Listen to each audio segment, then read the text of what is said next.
ॐ भूर्भुवः स्वः तत्सवितुर्वरेण्यं ॐ भूर्भुवः स्वः तत्सवितुर्वरेण्यं भर्गो देवस्य धीमहि धियो यो नः प्रचोदयात् ॐ शान्ति शान्ति शान्तिः. Namaskar, my dear friend. In this video I am going to give in detail how to do self-inquiry. This explanation and description is based on the teachings of Sadhu Om's book on self-inquiry. Sri Sadhu Om's book on self-inquiry is usually regarded as the definitive instruction manual for that practice. He was Sri Ramana Maharshi's direct disciple and Murgunar's literary executor. This article contains the entire chapter on taking from his book. In our opinion, these are the most thorough and authoritative instructions in existence for Sri Ramana's method. This is photograph of Sri Sadhu Om.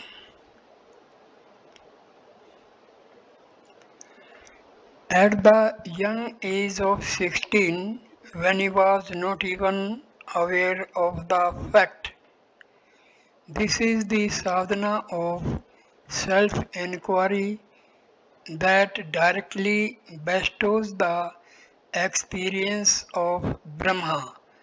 It so happened one day that without any prior intention, Bhagwan Sri Ramana embarked upon this rare sadhana.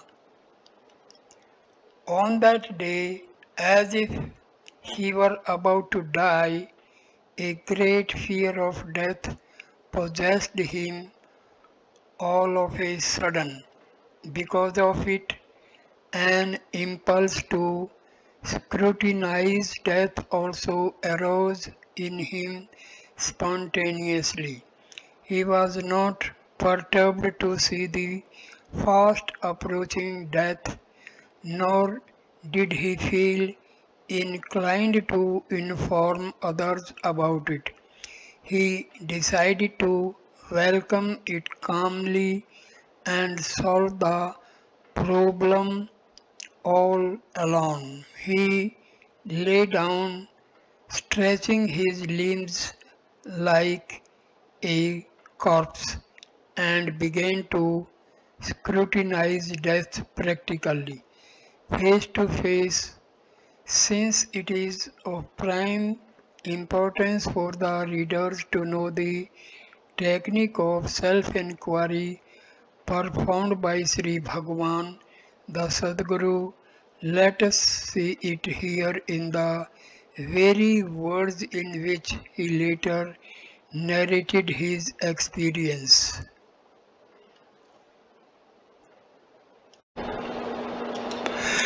All right, death has come.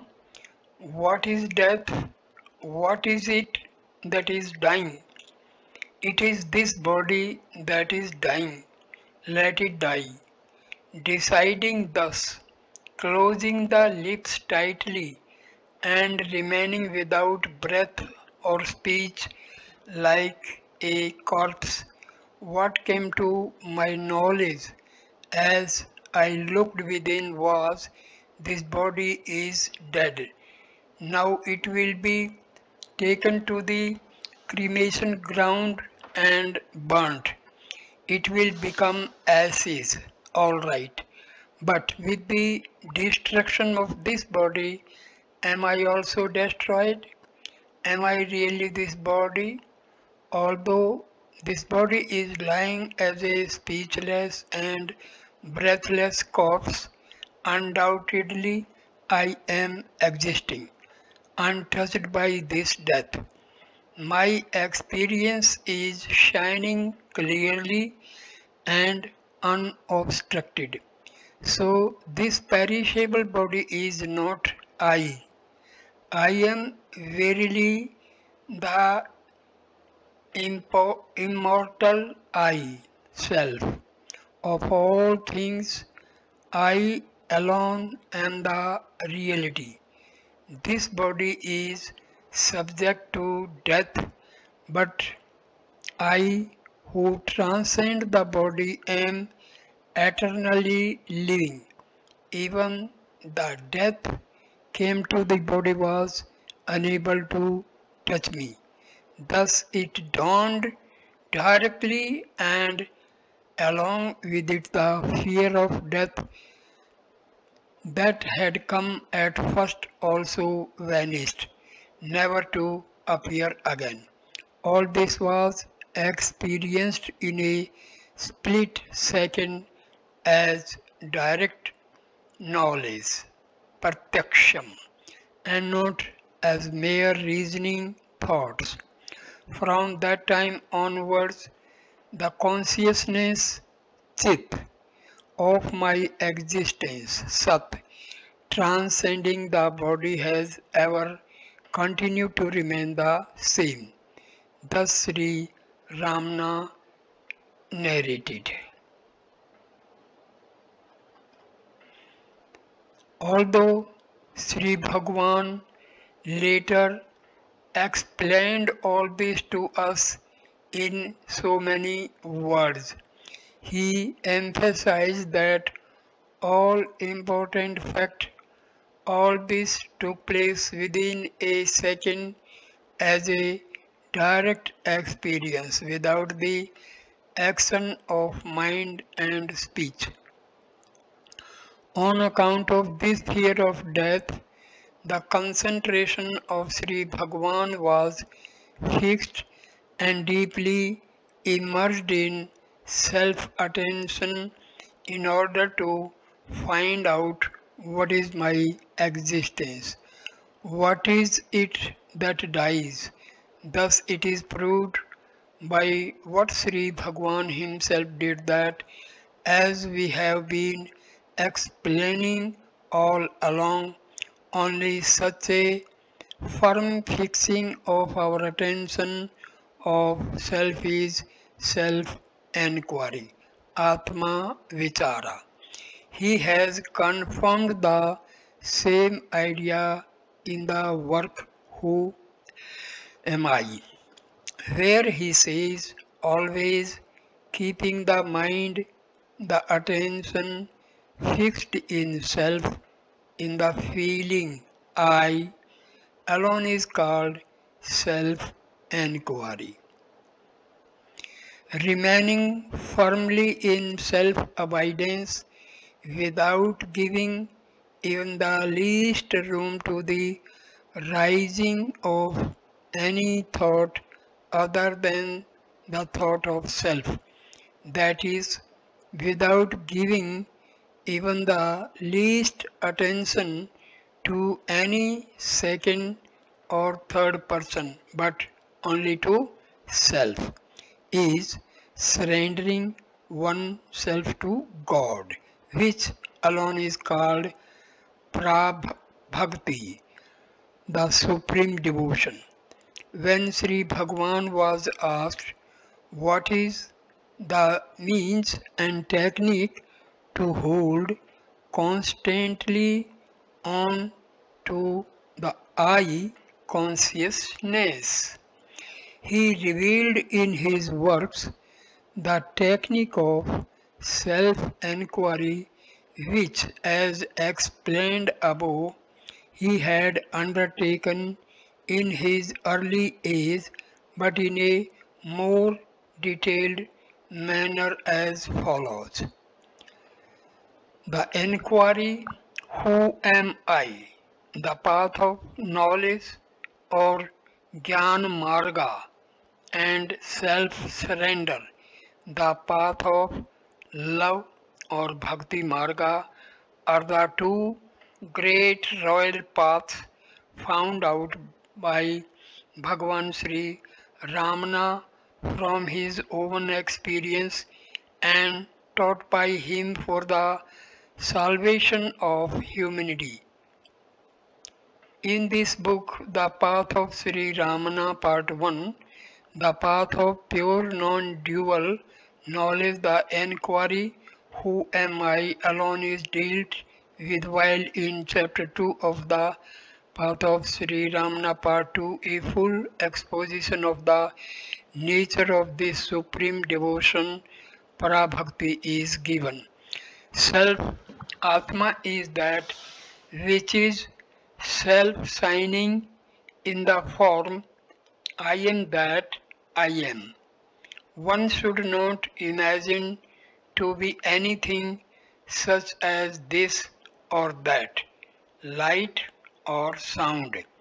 Imagining or thinking thus itself bondage, since self is the consciousness which is neither light nor darkness.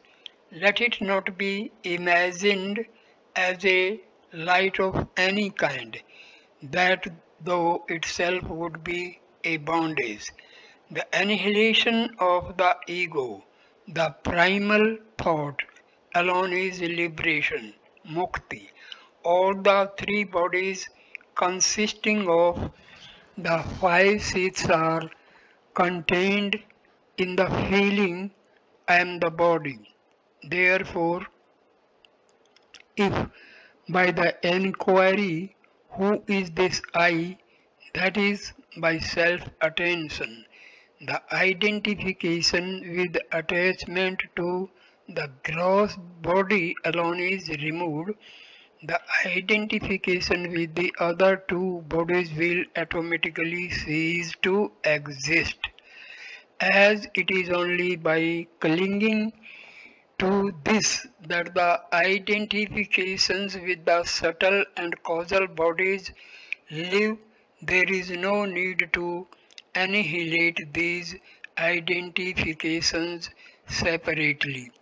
How to inquire? Can the body, which is insentient like a log and such things, shine and function as I? It cannot. The body cannot say I. This is from Ulladu Narpadu, verse 23.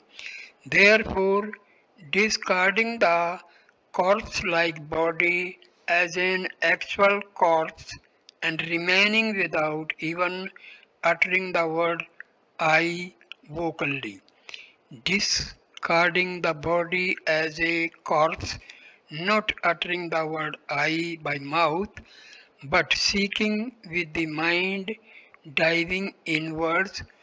Whence does this I rise? Alone is the path of knowledge, Gyan Marga.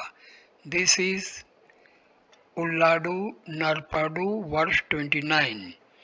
If keenly observed, what that feeling is, which now shines as I, is Sapurna, alone will be experienced without sound as I in the heart.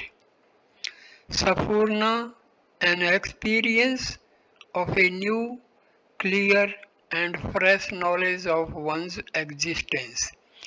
When the mind reaches the heart by inquiring within who am I, he, I, the ego, falling down abashed, the one, the reality appears spontaneously as I, I, I am that I am.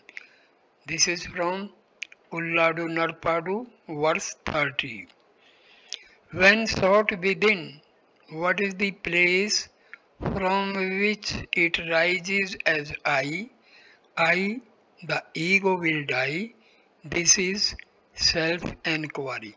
This is from Updesa Undiyar, verse 19. Where this I dies, there and then shines forth spontaneously the one as I. That alone is the whole Purnam. This is from Updesa Undiyar, verse 20. If without leaving it we just be the Sampurna, completely annihilating the feeling of individuality, the ego, I am the body, finally will come to an end just as the camphor flame dies out. This alone is proclaimed to be liberation by sages and scriptures. Although in the beginning, on account of the tendencies towards sense objects, vasanas, which have been recurring down the ages, thoughts rise in countless numbers like the waves of the ocean. They will all perish as the aforesaid self-attention becomes more and more intense, since even the doubt, is it possible to destroy all of them and to remain as self alone, is only a thought. Without giving room even to that thought, one should persistently cling fast to self-attention. However great a sinner one may be, if not lamenting, "Oh, I am a sinner, how can I attain salvation?" but completely giving up even the thought that one is a sinner, one is steadfast in self-attention, one will surely be saved. Therefore, everyone diving deep within himself with desirelessness, vairagya, can attain the pearl of self. As long as there are tendencies towards sense objects in the mind, since they will always create some subtle or gross world appearance, so long the enquiry, who am I, is necessary. As and when thoughts rise of their own accord, one should annihilate all of them through enquiry then and there in their very place of origin. What is the means to annihilate them? If other thoughts rise disturbing self-attention, one should, without attempting to complete them, inquire to whom did they rise. It will then be known to me immediately if we observe who is this I that thinks, the mind, our power of attention, which was hitherto engaged in thinking of second and third persons, will turn back to its source, self.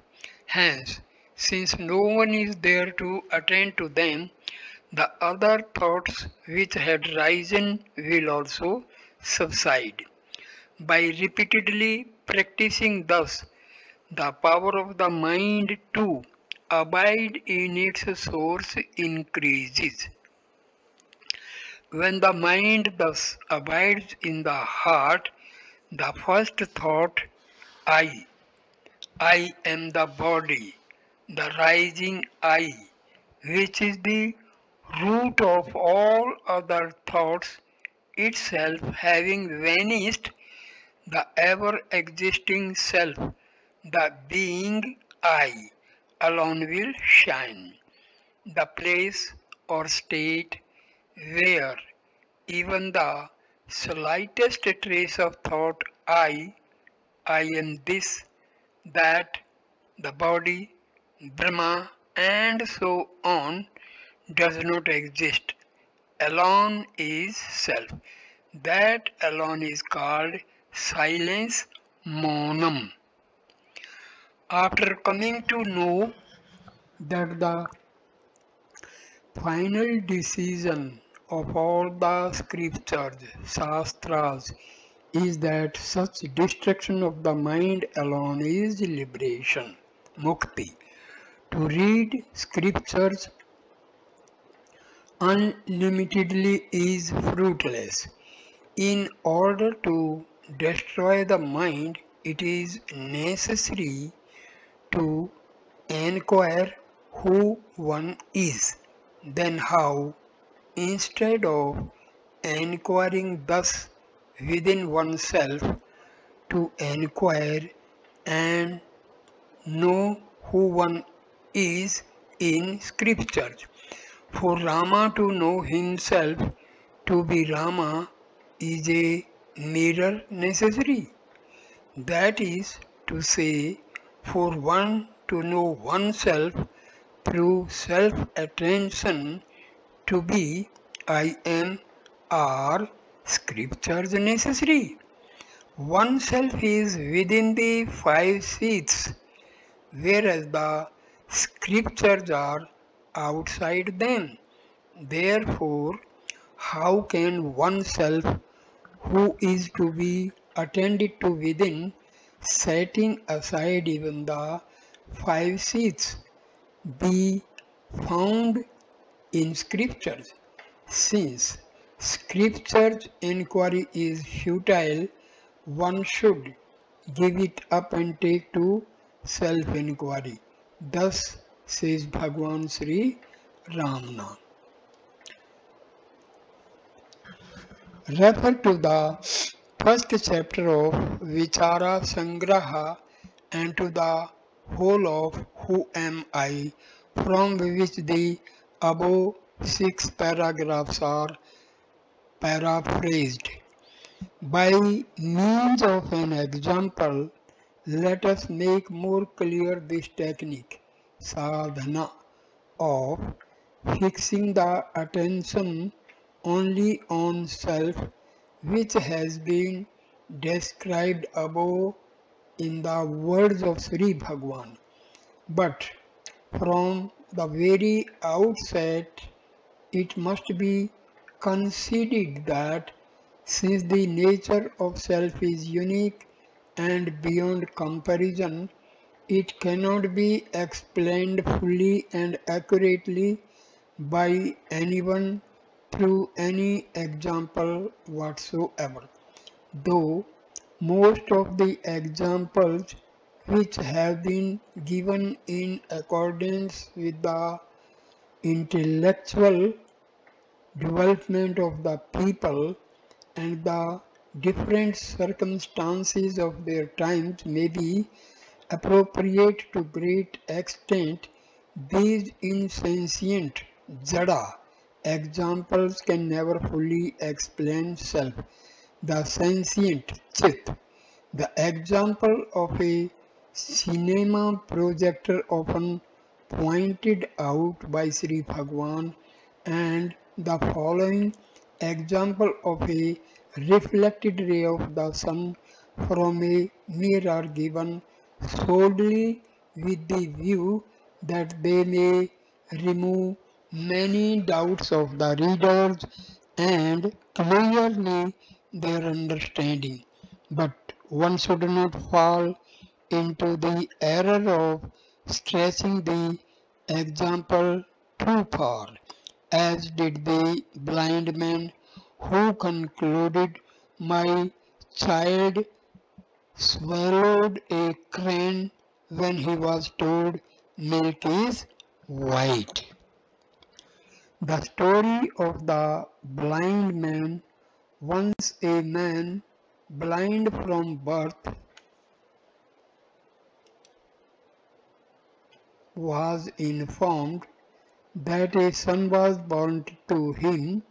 While he was still rejoicing over the happy event, the very next day brought him the shocking news of his child's death. With grief, he asked, "How did my baby die?" "By drinking milk." "How is milk?" "Milk is white." "How is white?" "White is like the crane." "How is the crane?" Losing his patience, the messenger made the blind man feel his hand, which he bent like a crane and said, "The crane is like this." At once the blind man lamented, exclaiming, "Ah, no wonder my small child should die on taking such a big thing." A broken piece of mirror is lying on the ground in the open space in full sunshine.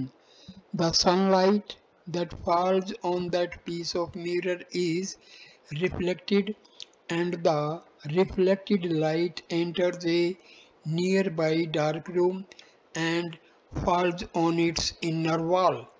The ray from the mirror to the inside wall of the dark room is a reflected ray of the sun. By means of this reflected ray, a man in the dark room is able to see the objects inside that room. The reflected light, when seen on the wall, is of the same form or shape as the piece of mirror, triangular, square, or round. But the direct sunlight, the original light, the source of the reflected ray in the open space, shines indivisible, single, all pervading, and unlimited by any specific form or shape. Self, our existence consciousness, is similar to the direct sunlight in the open space. The ego feeling or mind knowledge, the I am the body consciousness, is similar to the reflected ray stretching from the mirror to the inner wall of the room.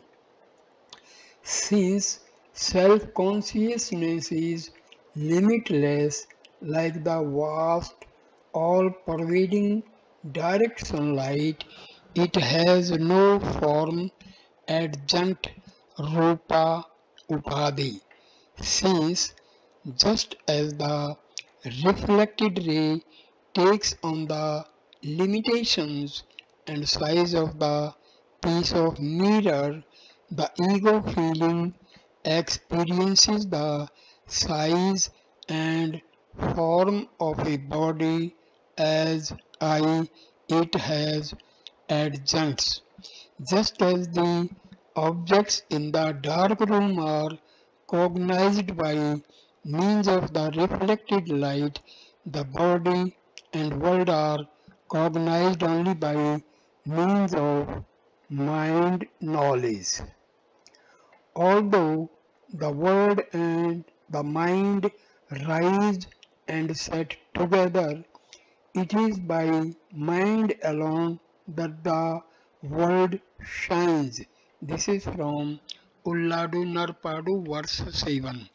Let us suppose that a man in the dark room wants to stop observing the objects in the room, which are seen by means of the reflected light, and is possessed instead by a longing to see its source. Whence comes this light? If so, he should go to the very spot where the reflected beam strikes the wall, position his eyes and look back along the beam. What does he see then? The sun But what he now sees is not the real sun, it is only a reflection of it. Furthermore, it will appear to him as if the sun is lying at a certain spot on the ground outside the room. The particular spot where the sun is seen lying outside can even be pointed out as being so many feet to the right or left of the room, like saying 2 digits to the right from the center of the chest is the heart. But does the sun really lie thus on the ground at that spot? No. That is only the place whence the reflected beam rises. What should he do if he wants to see the real sun? He must keep his eyes positioned along the straight line in which the reflected beam comes, and without moving them to either side of it, follow it towards the reflected sun, which is then visible to him. Just as the man in the dark room, deciding to see the source of the reflected beam which has come into the room, gives up the desire either to enjoy or to make research about the things there with the help of that reflected beam. So a man who wants to know the real light self must give up all efforts towards enjoying or knowing about the various worlds which shines only by means of the mind light functioning through the five senses, since he cannot know self either if he is deluded by cognizing and desiring external objects like a worldly man, or if he is engaged in investigating them like our modern scientist. This giving up of attention towards external sense objects is desirelessness, vairagya, or inward renunciation. The eagerness to see whence the reflected ray comes into the room corresponds to the eagerness to see whence the ego, I, the mind light rises. This eagerness is love for self, Savatma Bhakti. Keeping the eyes positioned along the straight line of the beam without straying away to one side or the other corresponds to the one pointed attention fixed unswervingly on the eye, consciousness. Is not the man now moving along the straight line of the reflected beam from the dark room towards the piece of mirror lying outside? This moving corresponds to the diving within towards the heart.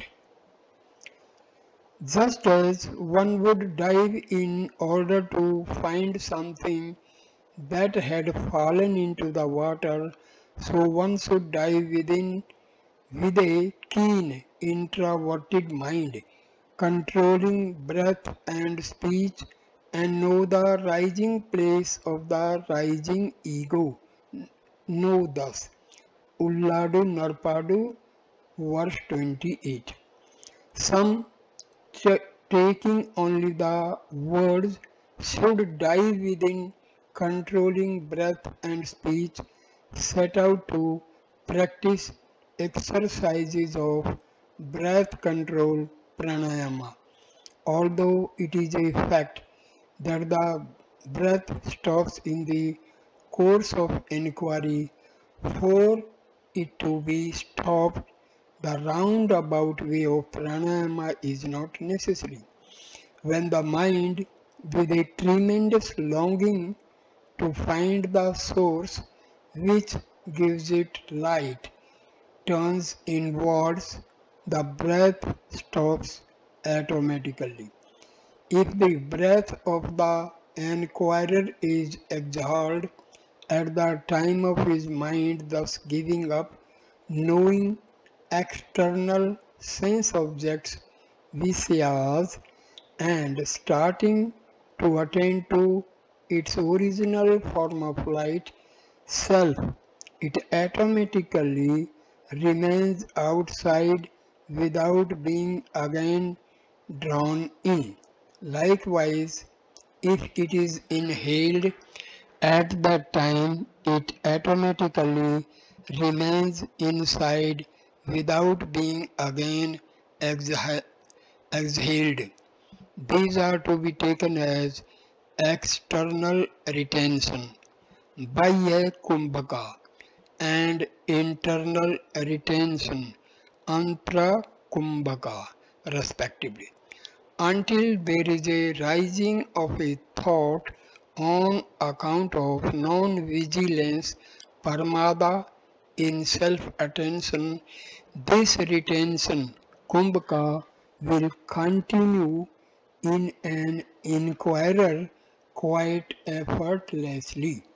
But a little scrutiny, will it not be clear to anyone that even in our everyday life, when some startling news is suddenly brought to us, or when we try to recollect a forgotten thing with full concentration, the breath stops automatically on account of the keenness of mind, the intensity of concentration that takes place then.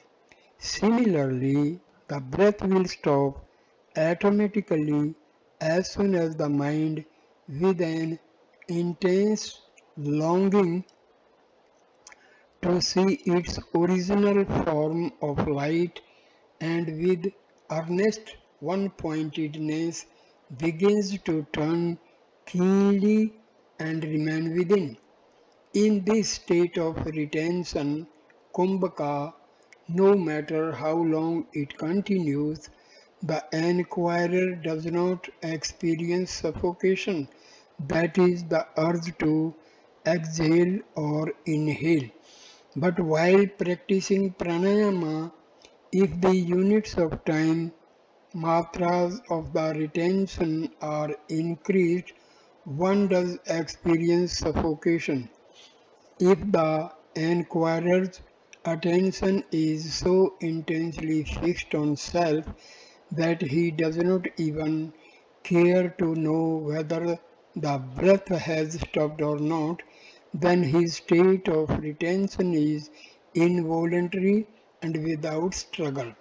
There are some aspirants, however, who try to know at that time whether or not the breath has stopped.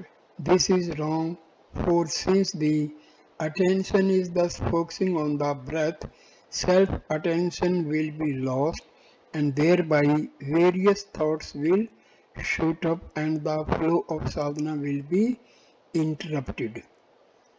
That is why Sri Bhagwan advised control of breath and speech with a keen introverted mind. It would, it, it would be wise to understand this verse thus by adding with a keen mind Kurunda Matyal in all the three places. Control the breath with a keen mind, dive within with a keen mind, and know the rising place with a keen mind. Therefore, by the practice of fixing the mind, the attention in the heart self, the pure consciousness, both the destruction of tendencies, vasanas, and the control of the breath are accomplished automatically. This is from Ulladu Narpadu Anubandham verse 24. By this very moving along it, does not the man who positions his eyes on the reflected beam reduce its length, just as the length of the beam decreases as he advances, so also the mind's tendency of expanding shrinks more and more as the aspirant perseveres in sincerely seeking its source. When the attention goes deeper and deeper within along the reflected ray eye, its length decreases more and more, and when the ray eye dies, that which shines as eye is jnana. This is from Atam Vichara Patikam, verse 9. When the mind finally reaches the very near to the piece of mirror, he can be said to have reached the very source of the reflected ray. This is similar to the aspirant diving within and reaching the source heart, whence he had risen. Does not the man now attain a state where the length of the reflected ray is reduced to nothing? A state where no reflection is possible because he is so close to the mirror. Similarly, when the aspirant, on account of his diving deeper and deeper within by an intense effort of self-attention, is so close to his source that not even an iota of rising of the ego is possible, he remains absorbed in the great dissolution of the I am the body feeling, Deh Atma Buddhi, which he had hitherto had as a target of attention. This dissolution is what Sri Bhagavan refers to when he says, I will die in Upadesa Undiyar verse 19. Because of his mere search for the source of the reflected ray of the sun, does not the man now, after leaving the dark room, stand in the open space in a state of void created by the non-existence of that reflected ray?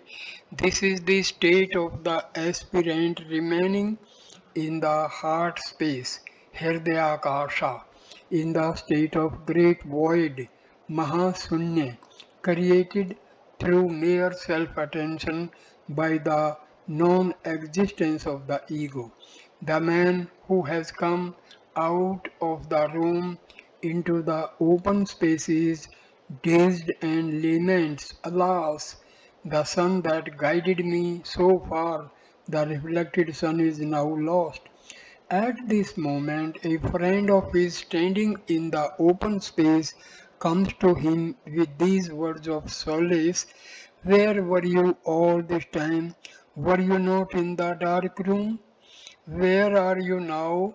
Are you not in the open space? When you were in the dark room, that which guided you out was just one thin ray of light. But here, in this vast open space, are not the rays of light countless and in an unlimited mass? What you saw previously was not even the direct sunlight, but only a reflected ray.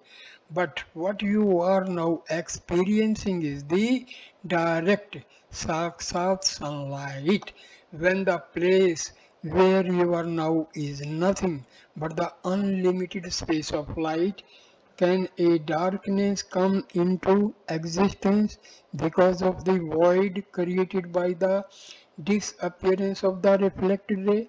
Can its disappearance be a loss? Know that its disappearance itself is the true light. It is not direct darkness. Similarly, by the experience of the great void Mahasunya created by the annihilation of the ego, the aspirant is somewhat taken aback. Alas, even the I consciousness, the ego, which I was attending to in my sadhana till now as a beacon light is lost. Then is there really no such thing at all as self, Atma? At that very moment, the Sadguru, who is ever shining as his heart, points out to him thus: can the destruction of the ego, which is only an infinitesimal reflected consciousness, be really a loss? Are you not clearly aware not only of its former existence but also of the present great void created by its disappearance? Therefore, know that you, who know even the void as this is a void, alone are the true knowledge. You are not a void, is in an instant as a direct experience of the shining of his own existence consciousness by touching, flashing as Saphurna in heart as heart. The aspirant who started the search, whence am I or who am I, now attains the non-dual self-knowledge, the true knowledge, I am that I am, which is devoid of the limitations of a particular place or time. Know that I, self, is the true knowledge. It is not a void. This is verse 12 of Ulladu Narpadu. Clinging to the consciousness I and thereby acquiring a greater and greater intensity of concentration upon it is diving deep within. Instead of thus diving within, many, thinking that they are engaged in self-inquiry, sit down for hours together simply repeating mentally or vocally, who am I or whence am I.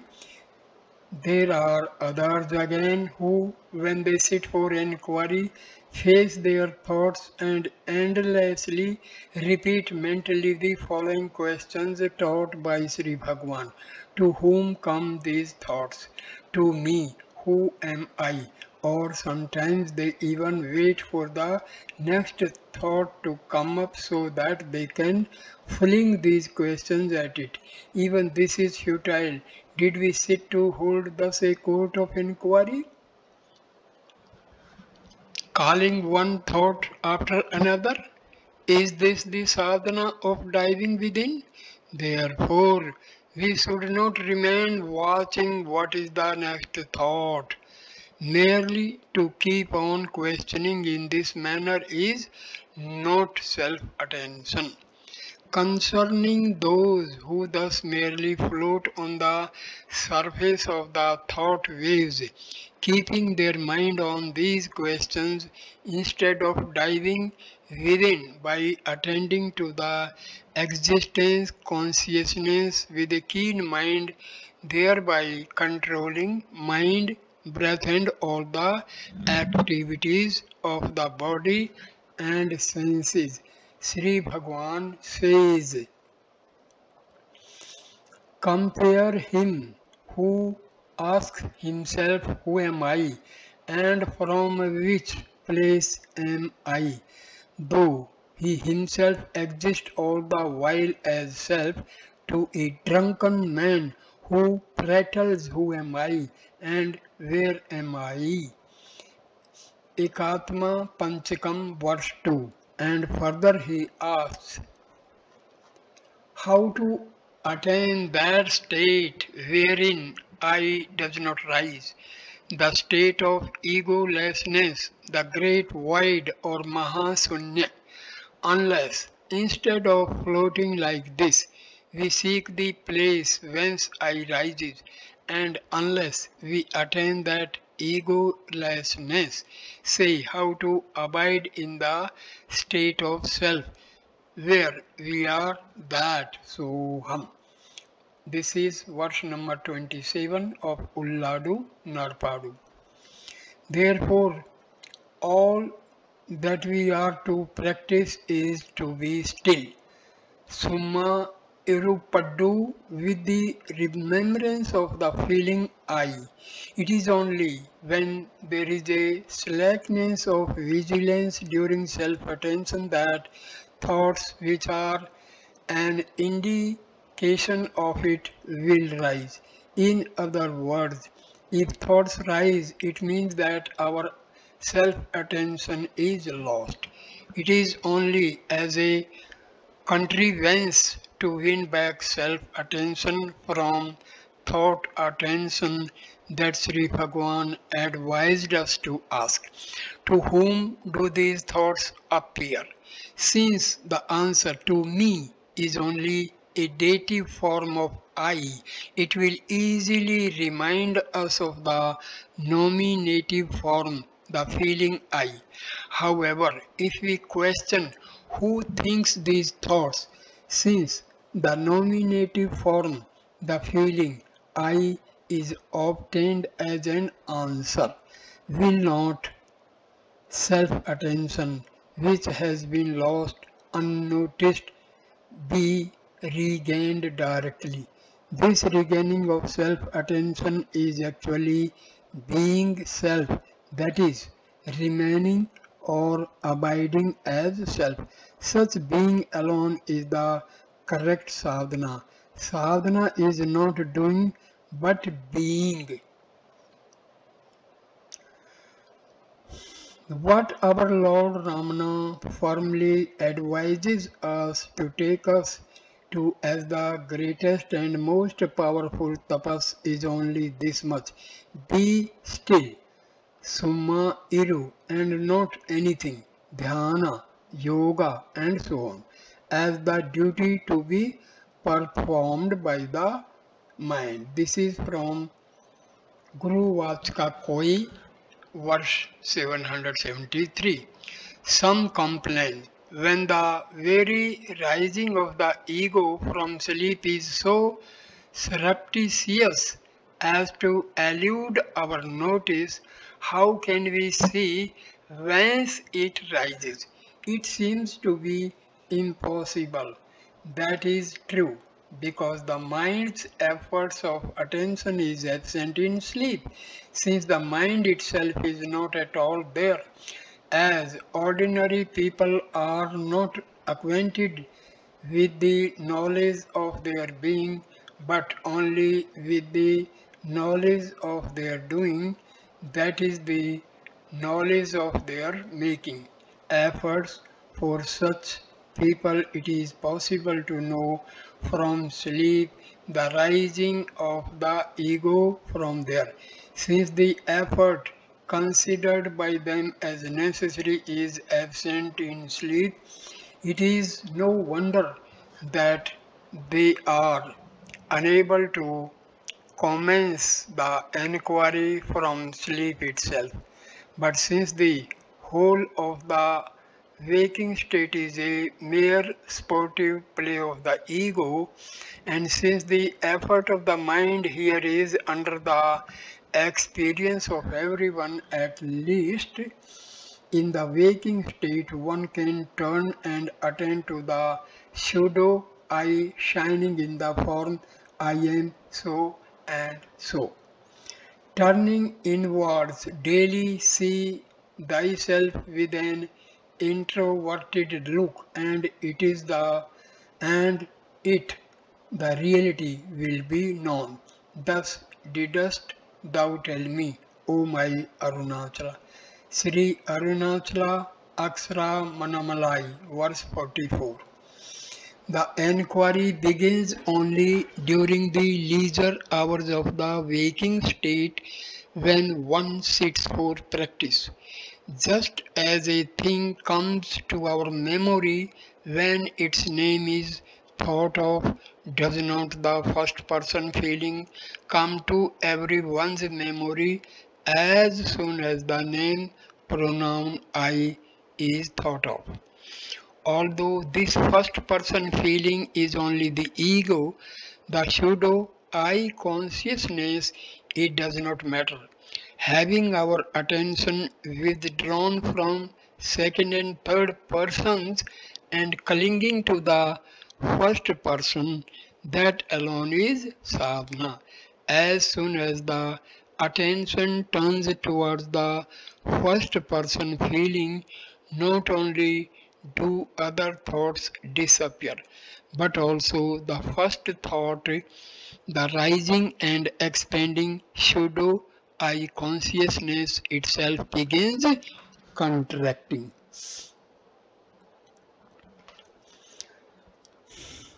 When the mind, the ego, which wanders outside, knowing only other objects, second and third persons, begins to attend to its own nature, all other objects will disappear, and by experiencing its true nature, self, the pseudo I will also die. This is verse number 193 from Guru Vachkaya Koai. If the fickle mind turns towards the first person, the ego will become non-existent, and that which really exists will then shine forth.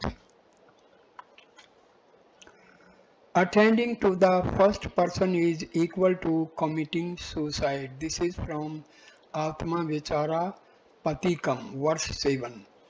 This is the great revelation made by Bhagwan Sri Ramana and bestowed by him as a priceless boon upon the world of spiritual aspirants in order to bring Vedanta easily under practical experience. Just as a rubber ball gains greater and greater momentum while bouncing down the staircase, the more the concentration in clinging to the first person consciousness is intensified, the faster is the contraction of the first thought, the ego, till finally it merges in its source.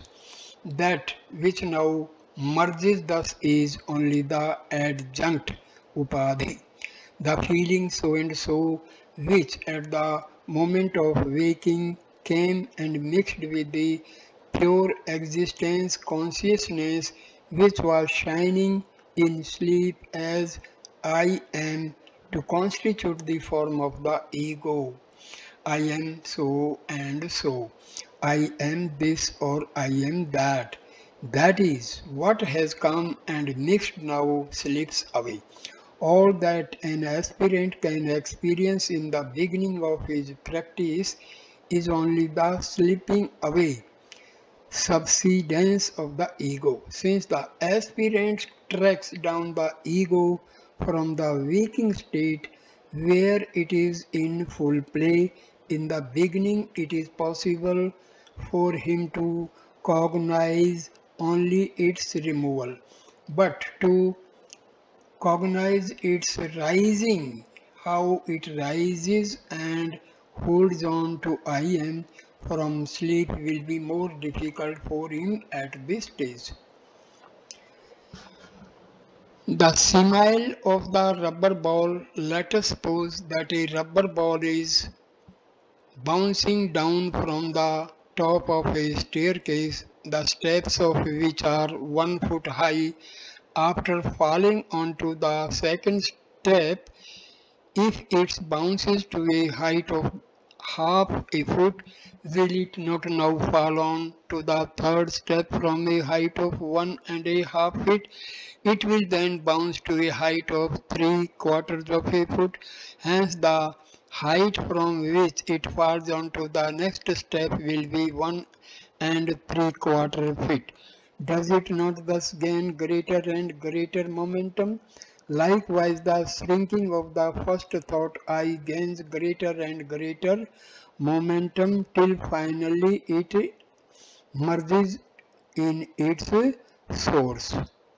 When the self-attention is started from the waking consciousness, I am so and so, since it is only the adjunct, the feeling so and so, that slips away because it is merely non-existent and unreal thing, the unreal dies and the reality alone survives. Satyameva Jayate. The aspirant even now, when so and so has dropped off, feels no loss to the consciousness I am, which he had experienced in the waking state. Now he attains a state which is similar to the sleep he has experienced every day and which is devoid of all and everything because the ego is verily all. Sarvam. Since the whole universe, which is nothing but thoughts, is an expansion of the ego. But a great difference is now experienced by him between the sleep that without his knowledge has been coming and overwhelming him all these days due to the complete exhaustion of mind and body, and this sleep which is now voluntarily brought on and experienced by him with the full consciousness of the waking state. How? Refer to Aladu Narpadu verse 26. Because there is consciousness, this is not sleep, and because there is the absence of thoughts, it is not the waking state, it is therefore the existence, consciousness, Satya Chit, the unbroken nature of Shiva, Akhanda Shiva Savarupam. Without leaving it, abide in it with great love. Sadhana Saram. Sadhana Saram is a book in Tamil containing the answers given in verse form by the author of this book to clear the doubts of questions.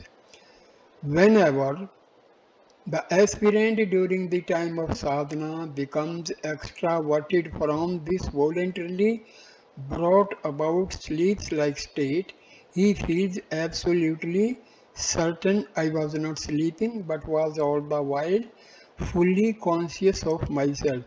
But though his real aspect, existence, consciousness is ever knowing without at least doubt its own existence in sleep as I am, whenever he becomes extraverted from everyday sleep, since he, the mind, did not even once have the experience of continuing to know I am from the waking state, he can only say, I slept. I did not know myself at that time. The truth is this, since the state of the self-existence, devoid of the adjunct so and so, is traced out and caught hold of it in the voluntarily brought about sleep with the full consciousness, prajna, continuing from the waking state. The knowledge that the pure existence consciousness, Satyachitra, knows itself as I am is clear in this sleep state.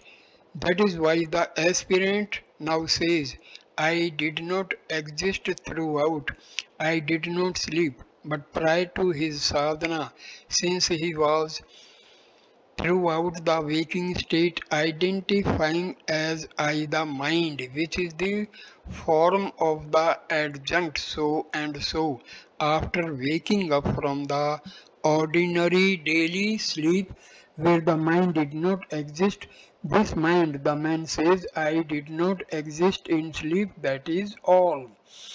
Those who experience many times this removal of the ego through practice, since they have an acquaintance with the experience of their pure existence, consciousness as I am, even after the removal of the ego, can minutely cognize even at the moment of just waking up from sleep how the adjunct so and so comes and mixes.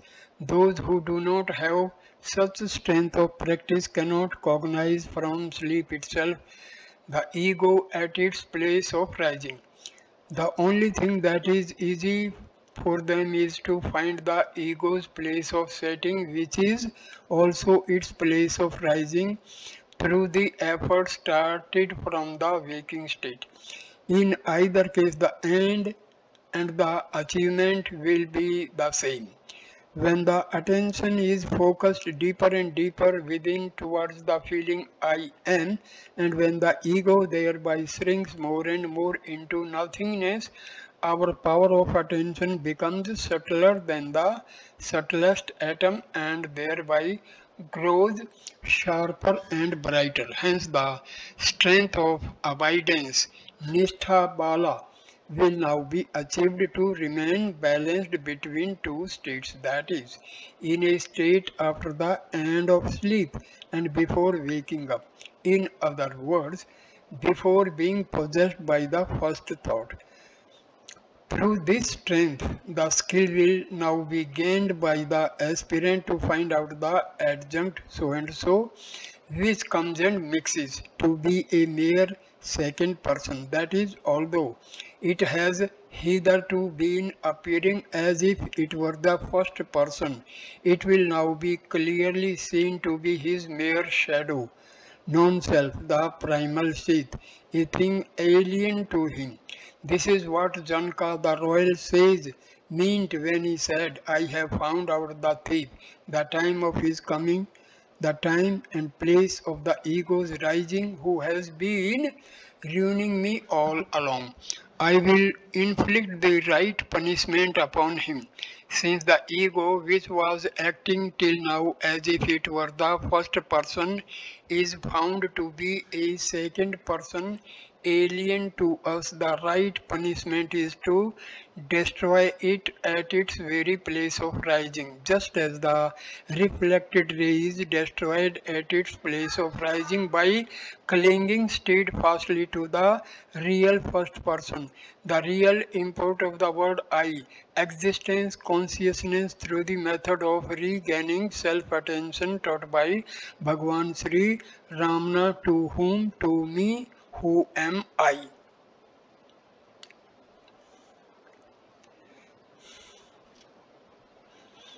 As you practice more and more abiding in this existence consciousness, that is, remaining in the state between sleep and waking, the ordinary sleep which had previously been taking possession of you will melt away, and the waking which was full of sense knowledges, Visayas will not creep in again. Therefore, repeatedly and untiringly abide in it. This is from Sadhanae Saram. By greater and greater, more steadfast practice of abiding in this existence consciousness, we will experience that this state seems to come often and take possession of us of its own accord whenever we are free from our daily work. But since this practice of existence consciousness is in fact nothing but we, it is wrong to think that such a state comes and takes possession of us. While at work we attend to other things. After that work is over and before we attend to some other second or third person, we naturally abide in our real state. Existence consciousness Though this happens to one and all every day, it is only to those who have the experience of self-consciousness through the aforesaid practice that the state of self-abidance will be clearly discerned after living one second person through thought and before catching another one, that is between two thoughts. Why has it been said in the above two verses of Sadhana Saram that one ought to make effort repeatedly to be in that state, our existence consciousness, and ought to abide in it with more and more love? Because until all the tendencies, vasanas which drive one out of it are completely exhausted, this state will seem to come and go, hence the need for continued effort and love to abide in self. Even though this practice, our state of existence, consciousness is experienced always as inescapable, natural, then there will be no harm even if waking, dream and sleep pass across. For those who are well established in the unending self-consciousness which pervades and transcends all these three so-called states, waking, dream and sleep, there is but one state, the whole, the all, and that alone is real. This state, which is devoid even of the feeling I am making effort, is your natural state of being. I conclude this video at this stage. Next video will continue with Enquiry, method of inquiry by Sadhu Om. Thank you for watching this video. Namaskar my dear friend. Thank you.